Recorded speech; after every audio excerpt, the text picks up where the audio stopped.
Everything is fueled from me wanting to be a better person on earth. It's time to do your part. Welcome back to Do Your Part. Another unique perspective, another unique voice. Today we get to hear from Mr. Jeff Harrison. He's a new friend of mine, and I don't know too much about you, but what I do know I love, so thank you for being here. Thank you, Brian. I really appreciate it. It's a nice opportunity to sit down and get a little more personal. Yeah.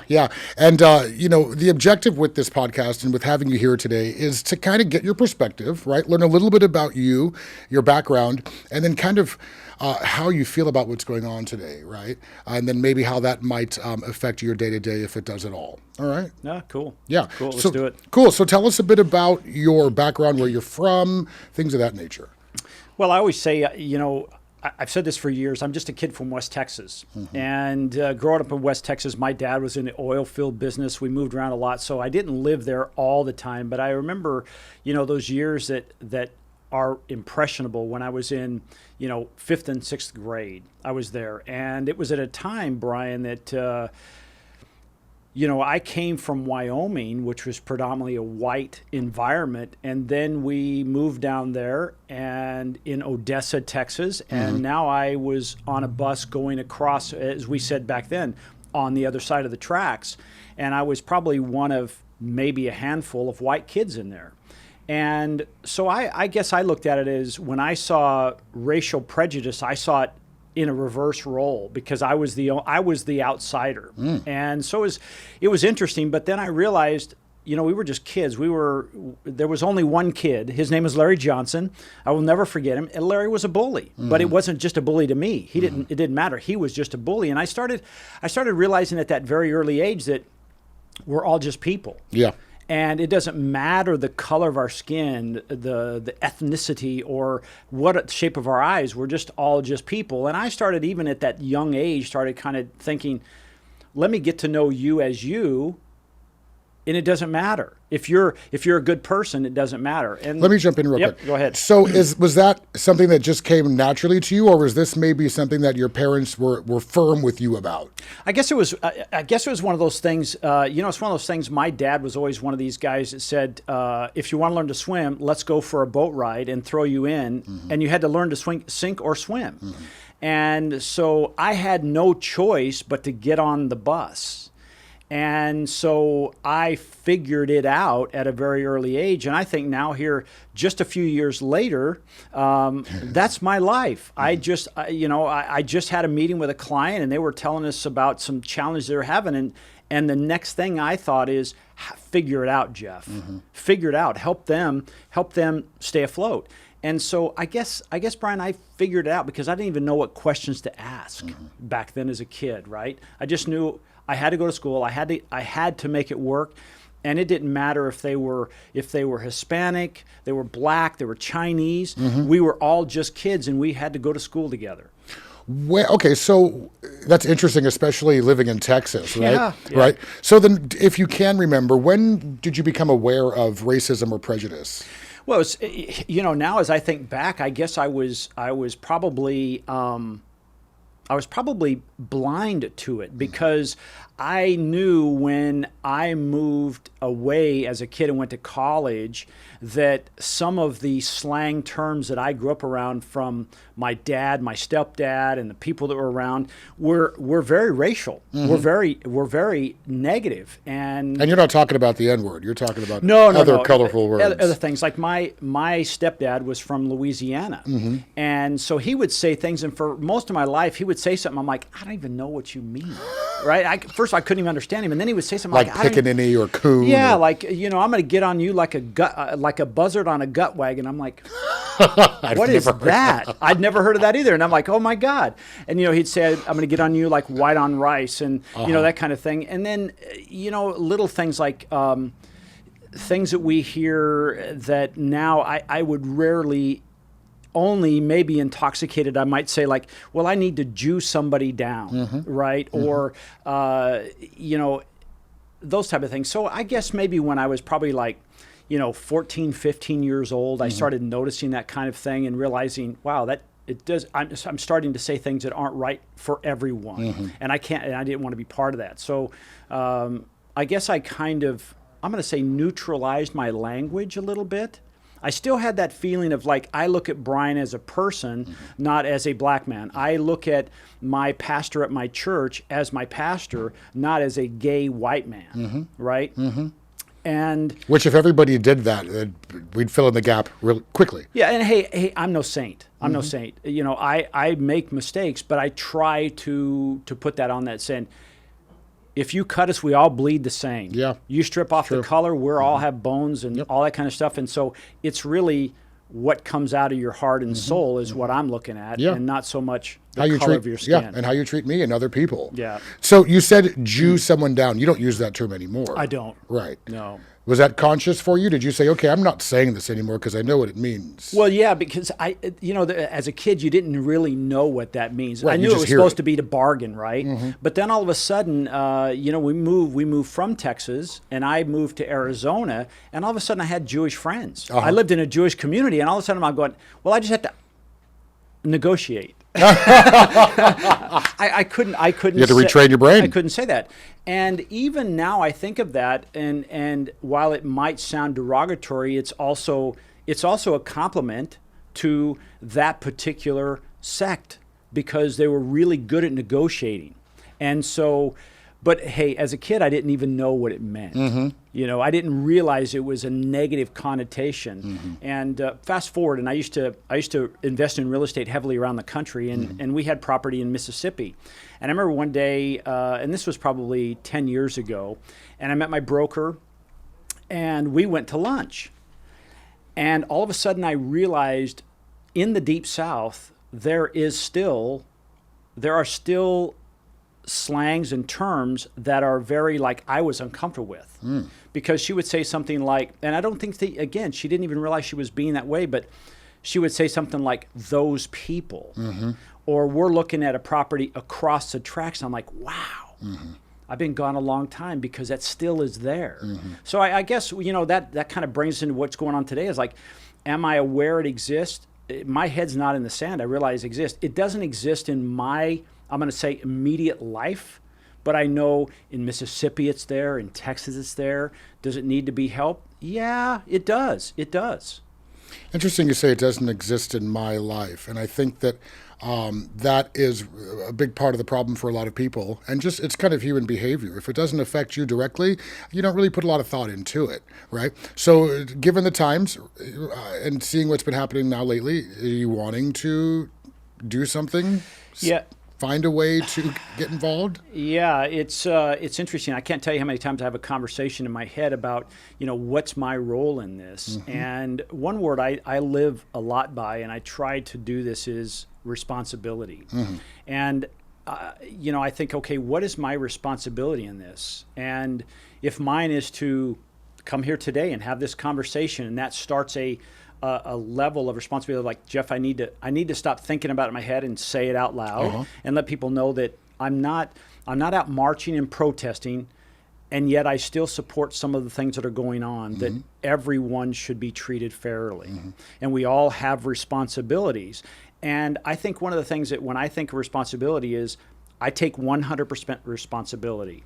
If it doesn't go right, I don't point my finger at Brian and say, well, it's because of Brian.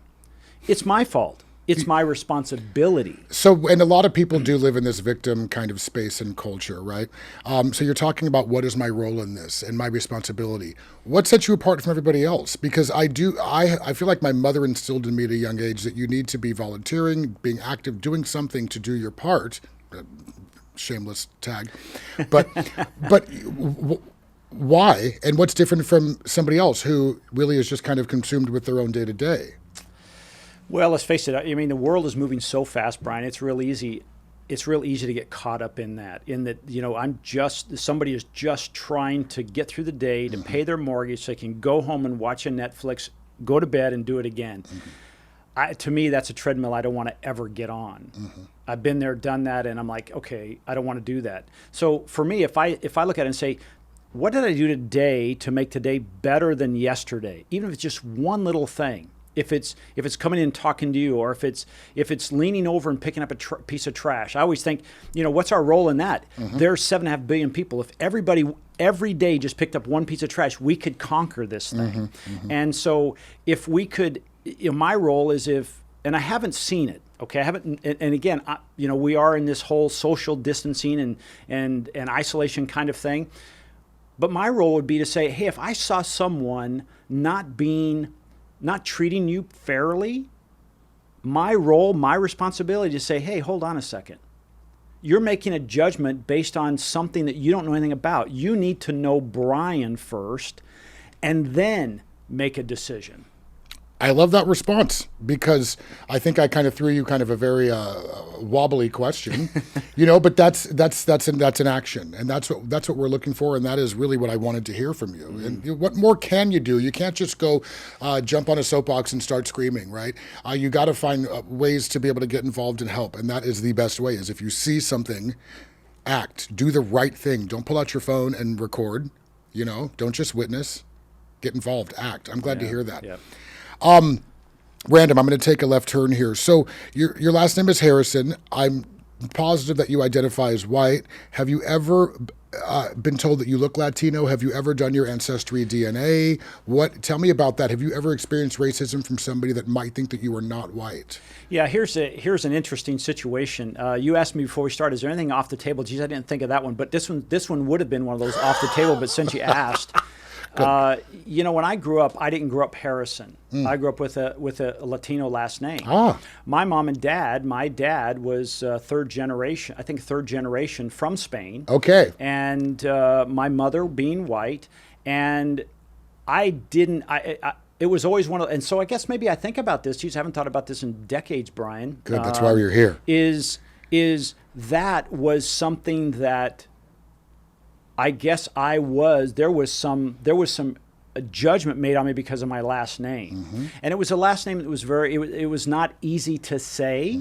And so I changed my last name to Harrison to make it very generic, because I thought I'm light-skinned enough. I don't look Hispanic, and I'm not Hispanic.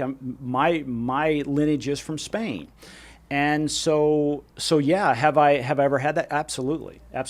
Let's unpack that a little bit if you're comfortable with this. Be careful now, don't go. I will. I got you, buddy. We're friends. I want to continue to be friends. But, okay, I'm going to share something with you that I don't share with many people, and it was something that I look back on, and I have a little bit of shame attached to it. I'm not saying that that's an emotion that you felt with your experience, but I remember when I was 8 years old, and my cousin, who was 3 years older than me, asked me, "Do you wish you were white?" And I said yes. Wow. And I said yes. And I remember saying it out loud. I remember it so vividly right now, because it was important even at that age that I was aware of what I was saying and what that meant. And I did have to go through, as well, where a lot of people that are mixed race have to go through to figure out what your identity is. And you have to own and be comfortable with everything that's part of you, right? So I share that with you because, I want you to be on even playing field. And B, I think that's, we do that inherently, right? Yeah. It might not even be a conscious action. Yeah, I guess it's one of those things that I looked and say, hey, what do I have to do to maybe back then is like to level the playing field and look at me as me, not judge me on my name. And I kept seeing that as a stumbling block, in school, teachers not being able to say my last name, and then me really dumbing it down. So it's like, no, it's said like this. There's no Spanish, type of sound to it. And has it made a difference? I don't think, today it probably wouldn't make any difference at all. Yeah, that's probably it. But I guess in that way, I felt a little bit of that judgment before they got to know me. Yeah. Is there a part of you that wants to, or have you explored that side of you, that Spanish side of your heritage? No, I haven't. I haven't. I guess I'm one of those guys that I live for today, and I try not to let the past influence my today. None of us are perfect. And hey, I've made my shares of errors in my life, and I try to do my very best every day. And I think if I kept thinking about the things that I did in the past, or would that possibly influence me in the wrong way? I kind of look at it like this. I remember one time I was in it's called a ropes course. I don't know if you've ever seen one of those things. It was a 7-day program I was in, and it was really a self-help thing, 12, 14 hours a day. And we were in Las Vegas, and we traveled about 30 or 40 miles north of Vegas, and part of it was a ropes course, and we were 30 feet above the ground on a pole, and our instruction was, no matter where you're at on that pole, imagine there's a dot on that other post 30 feet away, and stay focused on the post. And whatever's around you will take care of itself. Stay focused on the post. So for me, staying focused on the post is saying, if I look back, I probably would have fallen. I need to stay focused on where I want to go. And it's like when this whole, COVID thing started, my mantra was, I am going to come out of this stronger than when I went in, and everybody who goes with me is going to have the same experience. And that's my mantra. It's not like, because I could listen to the news and listen to these business people or listen to people about how bad it is, and I could real quickly get sucked into that, and I'd lose focus of my dot, and I'd fall. And you seem like a pretty naturally happy dude. So this is all part of the recipe for It's the drugs. Jeff's. Whatever. You're the most sober person I've ever met. Guaranteed. Do you have siblings? I do. I have 3 sisters, and then I have a stepsister, so I have 4 sisters, and I was the only boy. We don't have, that was another thing. We don't have much of a relationship. After my mother died in '96, she was I didn't realize it, but she was kind of that bond that held us all together. Yeah. And then shortly after that, my stepfather passed away, and we really haven't seen one another in a couple decades. You're good with that? I am. That again is like, growing up, I guess I had a very violent, aggressive, alcoholic father. And, they're not those memories you like to go back, oh, I had this great childhood. No, I didn't have a great childhood. And so that's stuff that I packed away. And I said, but here's the thing, I can't change the past, but I can change today. Yeah. And part of that starts in my mindset. And if I let those memories crowd it in, then, that affects me. It takes me off my dot. And I think by me restoring my, let's say my relationship with my siblings, all that's going to do is dig up. What are we going to talk about? Hey, remember as a kid? Oh yeah, when Dad chased us out of the house with a knife. Yeah. I don't want to talk about that stuff. No, I get it. Yeah. And I apologize in advance. That's not why I brought you here. I don't want to do a therapy session. But I think it's Feeling important better for. Already. Well, hey, 125 an hour. But part of why you're here is A, to hear your perspective, and B, to kind of paint a picture as to where you came from and how your perspective came today and how it came to be today. What advice do you have for others? Again, because I think that a lot of us have had we've all dealt with trauma, right? So what advice do you have for people as far as staying happy through these really bizarre times that we're living in? All this free time we have, it just gives us time to ruminate, right? What advice do you have for people that are just, that could use a dash of happiness? Yeah, I think there's, I'll try to give you the shortest version possible. Jim Rohn, who is somebody I've listened to a lot of, and he's passed now, but he said, we are the sum total of the 5 people we hang around. And so even in this time when we can't hang around anybody, we have choices. We can hang around CNN, Fox, whatever it is, or we can say, let's pick up a book. Let's watch a motivational video. Yeah. Let that be the 5 we want to hang around and keep us up. And know that, here I'll give you an example. Yesterday we did a live video with a client, and after the video was done, somebody posted a comment. All they saw was in the description, the word "of" was spelled wrong. They didn't read it. They just saw. They just saw that it was OD instead of OF. And so they missed the whole point of the conversation. And so when you surround yourself with the bad news of CNN or Fox or whoever you listen to, all you're going to do is screw up your mentality. So I would say pick up a book, listen to a video, or listen to a podcast like this. You know what? Give us a specific book. What was the Jim Rome? Give us some specific podcasts or something. Think and Grow Rich. Think and Grow Rich by Jim Rome. No. That was Napoleon Hill. That's one of those books that have been sold more times than the Bible. Wow, this Think and Grow Rich? Think and Grow Rich. And I'm sorry, again, the author's name is? Napoleon Hill. Napoleon Hill. And this isn't just about making money. This is about It's about living your life at the fullest. Loving yourself. Absolutely. Love it. Absolutely. And again, I thank you for that, because it's one thing to tell people to educate themselves, but when we give people specifics, right, this is great. Okay, so I'm going to continue to take all kinds of turns here, all right? Since we kind of mentioned Fox and CNN and everything that's going on, I want to talk a bit more about what's happening currently and get your opinion on this, right? Okay. So let's talk about the words white privilege. What does that mean to you? What does that do for you? Does that make you mad? Do you understand it? Do you identify with it? You know, Brian, for most of my life, I was in the golf industry, and that was traditionally a pretty white environment. I worked in country clubs, and what it made me realize is really the privilege comes with being successful, and it didn't matter if the person walking through that door were not someone of color. If they walked through that door, they were successful. And I personally didn't see that door was ever locked when someone who wasn't white walked up to the door. No one rushed to shut the door and lock it. So when I think about the word or the phrase white privilege, it kind of pisses me off, because it's like, we all have, it pisses me off, but yet it also allows me to understand. As an example, if somebody says white privilege and they have their own connotation of that, of what it means, I respect that, because your perception is your reality. And for me to tell you you're wrong, I'm wrong. Totally. I have to listen and say, tell me more about that. Why do you say that? You don't have to agree with it, but you want to try to understand it. Absolutely. Because I think, the whole thing about negotiating is to find a commonality.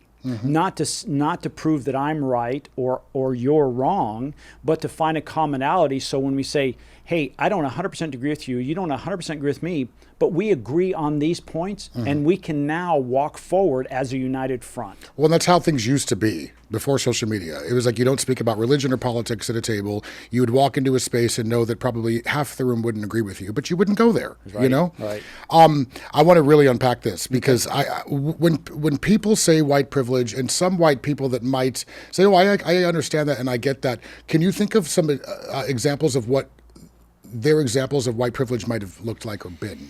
Does that make sense? Sure. I'll go back to when I was a kid living in West Texas. At that time, this was back in now I'm going to date myself, but that was back in the early 70s.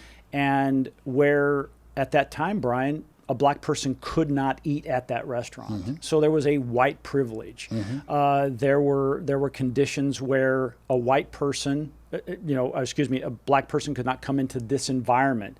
And traditionally we saw in the South where it was all black churches, particularly Baptist or Lutheran.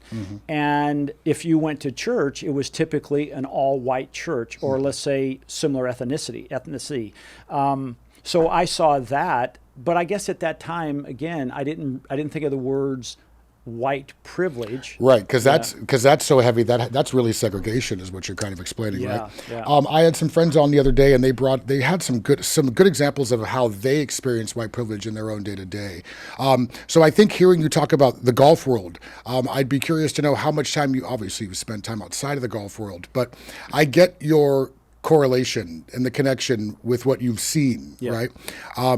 But small examples of like getting pulled over, or being profiled, or being treated differently in social situations. There's a lot of examples in there of what white privilege looks like, right? Yep. So what I'm going to do for you, and I'm going to ask you, and I'm going to check in with you later, just to maybe explore that a little bit and see if you can come up with an idea of what white privilege looks like to somebody else who really connects with it. Well, I can give you a specific example. Because I don't want it to, because you said that it kind of pisses you off, and that's real. I talked to my cousin, it pissed her off too. And I want you to understand what white privilege means so it doesn't feel inflammatory to people. No, I get that. And I'll give you an example. I used to play golf competitively on tour, and I traveled with a young man. His name is Greg Bond.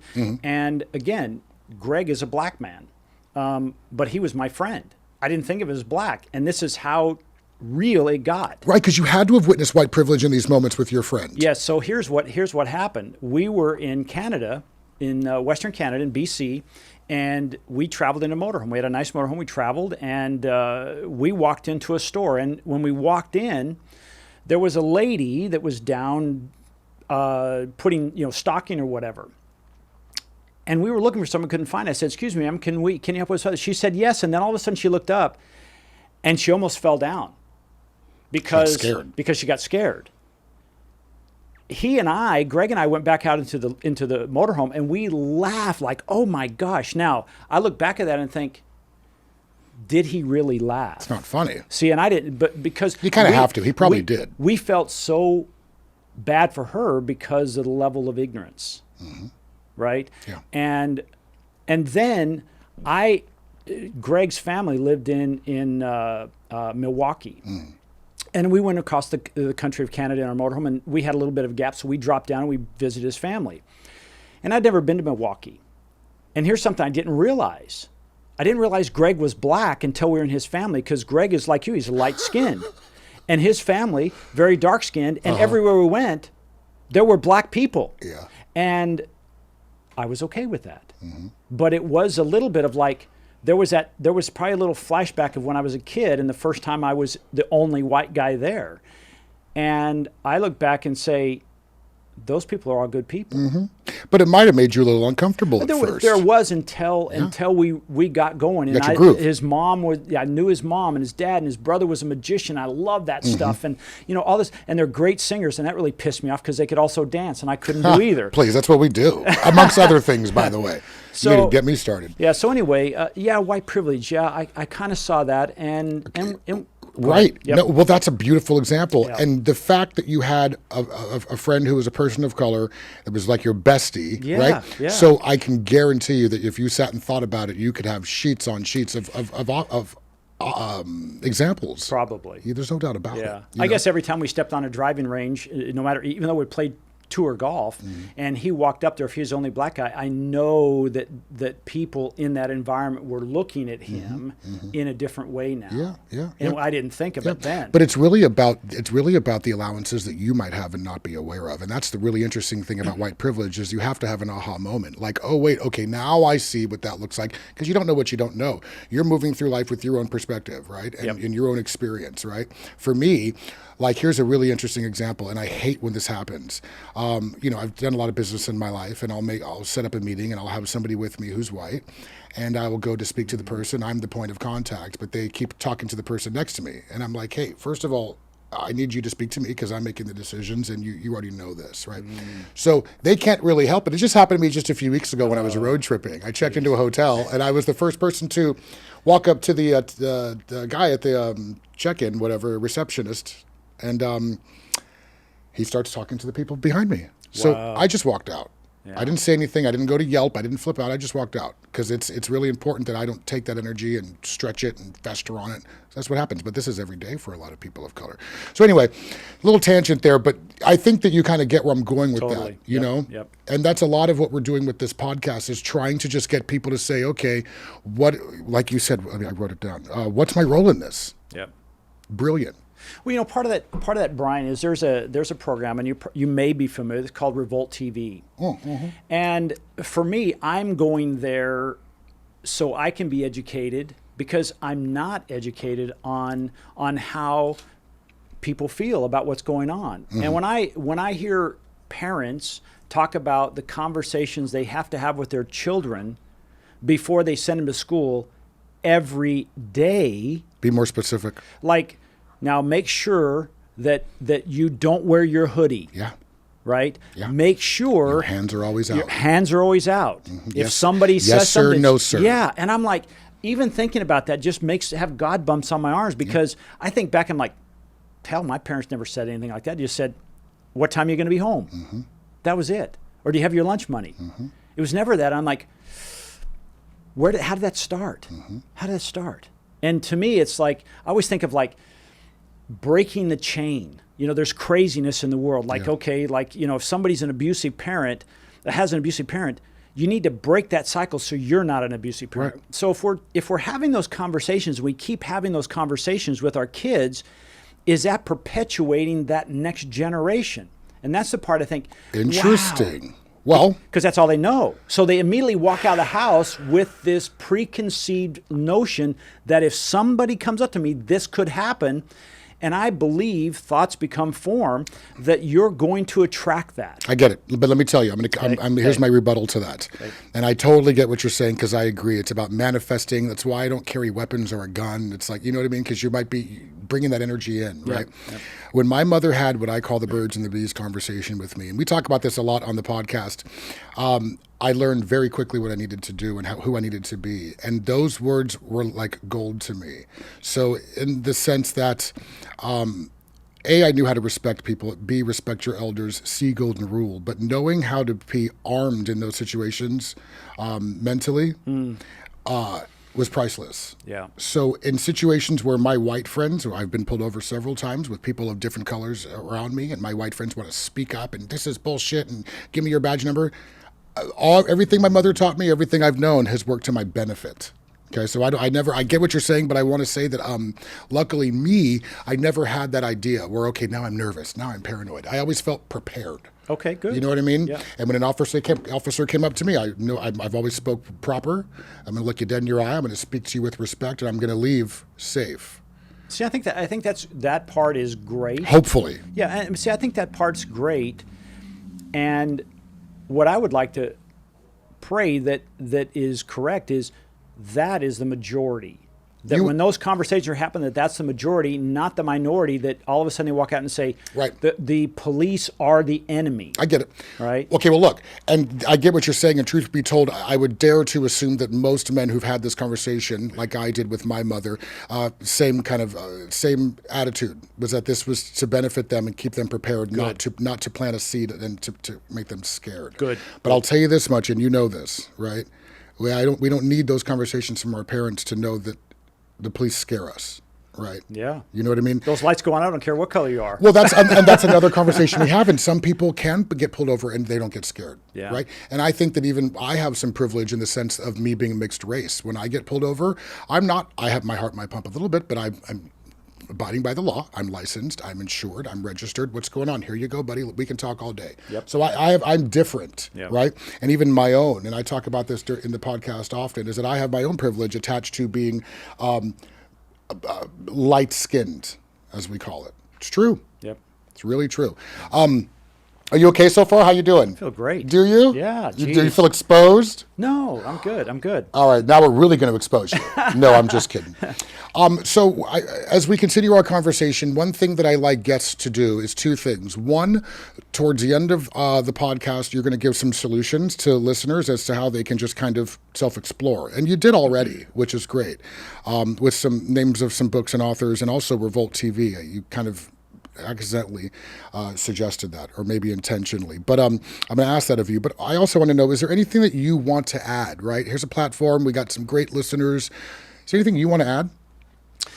I would love to have more people do what you're doing and give them a chance to have this kind of conversation without it being driven by it's a 3-minute segment and you have to cram everything in there and it's only to sell advertising. Mm-hmm.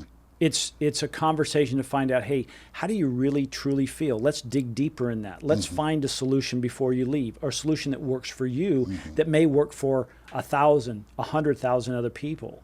So to me, that would be one of the things to do. And, you know, I've had many conversations in my head of like, hey, my business is a digital platform. And for me, I would just love to think, okay, I'm just going to turn it on, go live, and invite anyone on there and just have the thing going on for 8 hours. And let's just talk.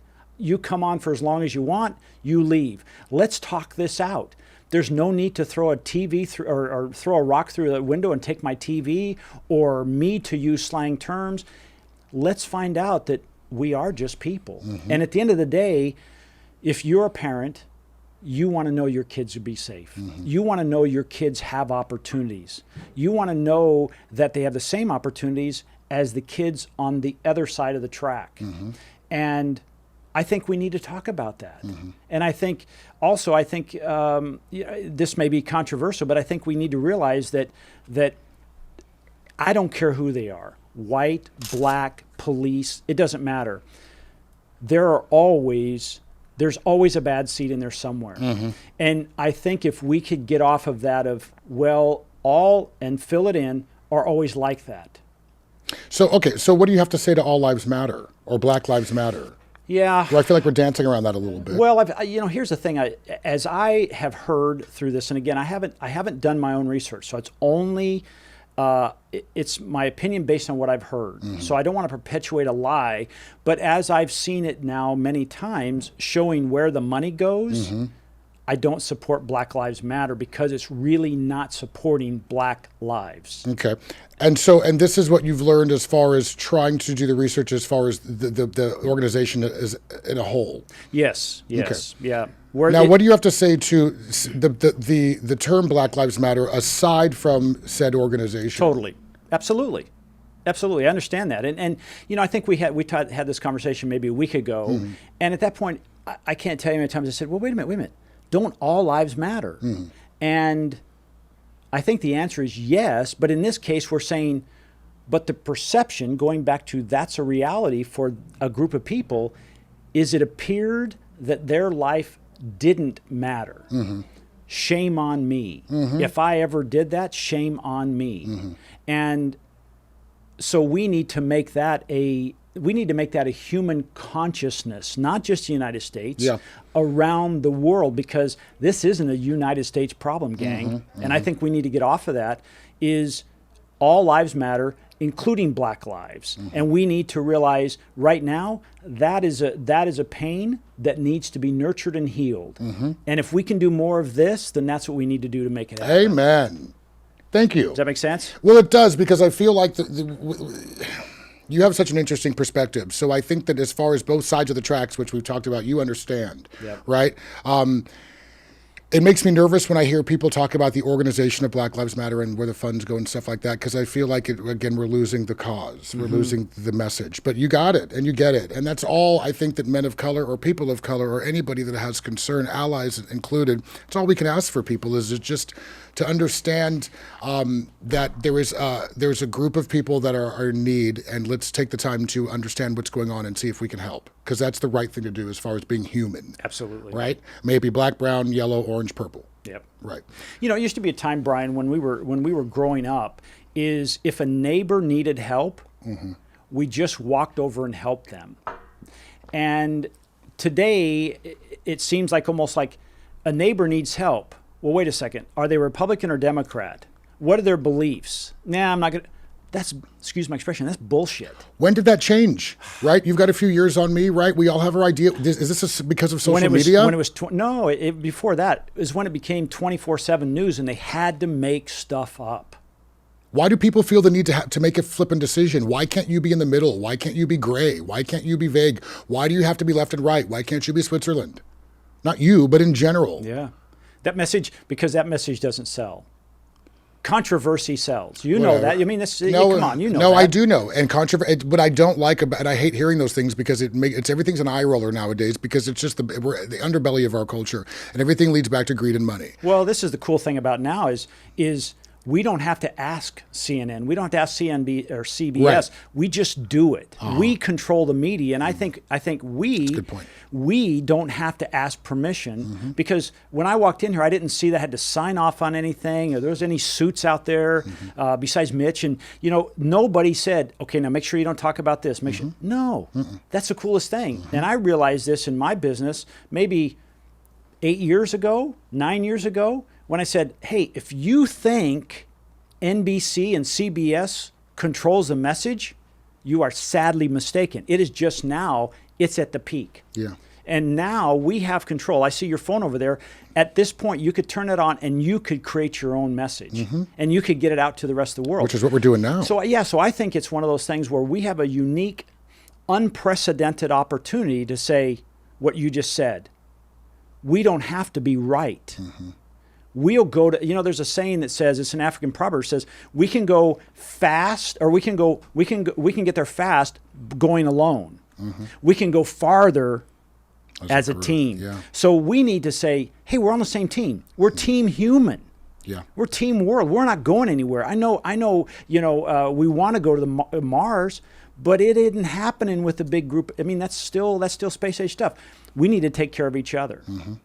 And that's why I said early on, if I see somebody, I would hope that if I see somebody, I don't care who they are, man, woman, child, black, white, Chinese, and they're not being treated as a human, I would have the guts to stand up and say, hold on a second. Let's stop that. That's unfair. Yeah. Let's back off. And I would hope other people do the same thing. Why is everybody so angry? What's going on? It's one thing to understand the idea of road raging or being upset and you want to speak to a manager, the whole Karen stuff. But like, why is everybody so angry? That's a great question. Angry. I mean, just frothing at the mouth, angry. Yeah. Yeah, I think it's one of those things where, that you get on one of those merry-go-rounds as a kid, right? And as you start out, it's slow, right? And as the media who is pushing it, it gets faster and faster. What happens to the images outside? It becomes blurred. And so what happens is we get pissed off because we really don't see the real picture. And a lot of times I'll say as a kid, we looked out the side window and it was a blur. When we looked out the front window, we had a very clear vision. And if we could get into that position and say, let's look at what's ahead of us and let's all go there. And slow down a little bit. And slow down a little bit. Yeah. I mean, I think about it. I had this thought just yesterday. You're the analogy king, by the way. Sorry. I love it. No, I love it. It makes things so much easier. Go ahead. I got up this morning, and even yesterday, I thought, I can't remember the last time I was caught up. I can't remember. Even during all this COVID, you can't take a break. Oh, my God. Since March 15th, Brian, I have not had one day off. It's been nonstop. Listen, you're telling all the listeners to slow down, right? Why you got to practice what you preach. My goal is how can my customers, I have to take care of my clients and make sure they survive, that they come out of this stronger than when they went in. What are you running from, Jeff? I'm just kidding. That was a joke. Don't answer that. I can't tell you. Well, that's one thing I've learned through all of this COVID, right? I work in news. I've been furloughed. Some listeners may or may not know that. And a lot of people are concerned about me. And it's like, I'm just really taking this time to just kind of like. Yeah. Right? Just pause for a minute. Because I was like you. I just was like, you're good about executing things, but I almost was to the point where I couldn't finish everything. I was too busy. It was affecting my health, my relationships. Well, there's a word, focus. Follow one course until success. Okay. And so if a person could say, hey, what's my one course? What's my focus? My focus is I'm going to treat everybody the way I want to be treated. Right? That's my focus. So if you focus on that, or my focus is, in your situation, I want to get, one new interview that's a rock star like Jeff every day, right? That's your focus. That's what you're doing. Yeah. And instead of all that other stuff, it's real easy to get screwed up with all that other stuff. I mean, Andrew Carnegie, he said, hey, put all your eggs in one basket and then watch that basket. And then we have a little bit of confusion there. We say we want to diversify. That's after. Follow one course until success, and then you can make some other decisions. And I think right now, follow one course. Our course is we need to unite our country. I remember as a kid, I was born in 1960, and I only heard and read about it. We as a country have not had a country goal. Back then, John F. Kennedy said, in the next decade, we want to get to the moon. That was our mantra. That was our mission for our country. Everybody worked for that, whatever it is. Make more steel, work at this, whatever. We don't have a mantra. We have a mantra that says, the right is wrong, the left is wrong. And we're going to prove it every day. Instead of saying, wait. What's our mantra? That we could be united and heal our nation and be an example for the world. Wow, what if we all woke up every day, all of a sudden our filters of activities would change? Like, am I doing this? Is this really helping heal the world, my activity, by cutting someone off in the parking lot? By making sure I get ahead of them in the line? Because you ask about why are we angry? It's because we've been whipped into a white fury, and quite frankly, neither side can control us unless we are at a heightened state of anger. Psychologically, when we're angry, we can't make decisions. It's fight or flight, baby. So either we give up or keep fighting. They have us in a fight mode.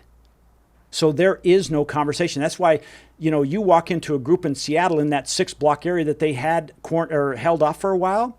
There's no conversation there. You could walk up and say hello. They're ready to fight. But nothing's getting done. Nothing's getting done. Yo, you know what? When somebody says that's fire, you know what that means? What's that mean? That was gold. That was fire. That was fire. That was, Thanks. you know what I mean? Because it's hard to articulate. It's hard to as you said. I like the merry-go-round analogy. Through all the blur, it's like, what the hell? You can't even get your thoughts in order. And what you just said was golden, and it's true. And it's like, I want you to now try to continue to talk about that, but actions and solutions, right? What can people do? I like the fact of don't cut somebody off, or, try to just, the golden rule, be good to people, right? We should be doing that anyway, but what are some other things people can do? Yeah, I think one thing we can do is I think we have to get out of our own little bubble. Mm-hmm. For me, my personal get out of my bubble was watch and learn and read about things that I would never do. Revolt TV. That is a 100% black show. And so it's 100% their views, not my views imposed on them. It's their views. I listen to that and I try to do it with an open mind. I think that gives me a better understanding, like the whole thing about the children. Mm-hmm. A mother on that show yesterday explained what I just talked about. And you said, well, Jeff, that's kind of normal. Mm-hmm. But see, to me, and probably to a lot of people, we're like, man, that's jacked up. Right. And it resonated with you. Yeah. And then, the first place you went, which is the first place I would have went, was, well, now you're planting a seed of fear. But now you know that it was, for me, that wasn't how that worked. Yeah. Right? It planted a seed of protection and understanding. Yeah. Right? Yeah. Oh, man. All right. Anything else you want to add? We have some solutions. Jeff mentioned a couple of books. He mentioned Revolt TV. Before we say goodbye to you, and we're going to get you back, is there anything else that you can think of as far as solutions? Because this is why we're here, right? And you gave us some really good ones. Yeah. There's a podcast. I would be remiss if I didn't talk about it, and it is on audio only. But his name is Jim Fortin. I am Jim Fortin. Spell his last name, please. Fortin. Got it. And Jim is a transformational coach. And what I mean by that is Jim is not one of these guys that's cognitive therapy, lay down on the couch and come see me for years. And I really believe this. I know it to be true. Is one of the statements as a kid, Brian, was act as if. I'm like, act as if what? I don't know. I want to be wealthy. I want to be successful. Act as if. Now I understand there are characteristics. Is that the same as fake it till you make it? Yeah, well, yes. That's what my mom and dad told me all the time. Hey, fake it till you make it. And so I did. I put myself in classes that I wasn't qualified for, and I excelled. Mm-hmm. I started playing golf when I didn't play golf. By the end of the year, I was on the traveling team. You acted as if. I just said, hey, I got to do this. Uh-huh. So what do I have to do? So what I started to do, this is what I would say, watch that or listen to that program, start from the beginning, because he talks about being is a state of being. Meaning if you want to be whatever, fill it in happy, what are the characteristics of happy? Are you doing that? Because if that person is saying, I want to be happy, but your eyes are down, your chin is down, your shoulders are slumped, your shallow breath, baby, those are the wrong ingredients. Yeah. It's like saying I want chocolate milk and I keep putting strawberry in there. I don't care how much you mix it up. It's never going to be chocolate milk. Mm-hmm. So when you put those ingredients in there, it's like if you plant a seed and it's for a tomato and you put it in the ground, you nurture it, what's going to grow, Brian? Tomatoes. Not oranges. Right. So if you plant the right seeds, you always get the outcome. So but you can do that instantaneously. And that's what I love about Jim Fortin. So that's a great program. He doesn't leave anything off the table. He shows you exactly how to do it.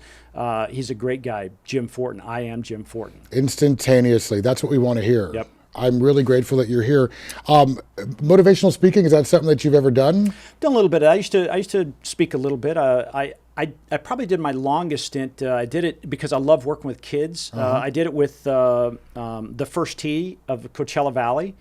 And I spoke, I probably spoke 250 times a year to the kids. It's a lot. Yeah, I love that. And did that for about 5 years. And what's really cool is now those students that I talk to, now they're off to college. One's, going in the military. I'm very proud of all these kids. Yeah. And I feel like, I can't take much credit, but I feel if I could have injected one seed into their life that makes a difference when they're my age, then I've done what I need to do. I love helping other people. Yeah, you're good at it. You've helped me. Thank you. Prior to this conversation.